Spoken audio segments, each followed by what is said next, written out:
New ఇయర్కి కొత్త dress ఉండాలి కదా, అందుకే ఇయర్ అండ్ షాపింగ్ చేసేసామన్నమాట. లేట్గా వెళ్ళాము, అందుకే ఆల్మోస్ట్ స్టోర్ కూడా క్లోజ్ చేసేస్తున్నారు.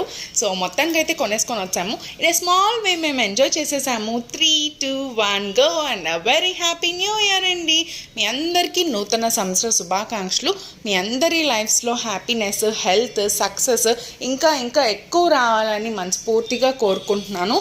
అండ్ మన యూట్యూబ్ ఛానల్ కూడా మంచి హై రేట్ సక్సెస్ రావాలని మీ అందరూ కూడా కోరుకోండి నాతో పాటు. అండ్ మేమైతే చాలా ఎంజాయ్ చేసాము మా ముగ్గురు పిల్లలతో కలిసి. 12 o'clock ఏం కాదు, ఎందుకంటే ఇలాంటి కొత్త అలవాట్లు ఏం లేవు, ఈ కేకులు కట్ చేయడాలు ఇట్లాంటివన్నీ, అందుకే బిఫోర్ అండే చేసేసామన్నమాట. మొత్తానికైతే చాలా బాగా అనిపించింది పిల్లలందరితో కలిసి. అండ్ మా అత్త అయితే కేక్ పంపించారు పిల్లలందరూ ఉన్నారని చెప్పేసి. సో 10 o'clock అయితే కట్ చేసేసాము. సో చాలా హ్యాపీ అనిపించింది. చూస్తున్నారు కదా, పిల్లలు చాలా ఎక్సైట్ అయ్యారు. అండ్ మీరు ఎలా చేసుకున్నారు? And happy new year. Please subscribe.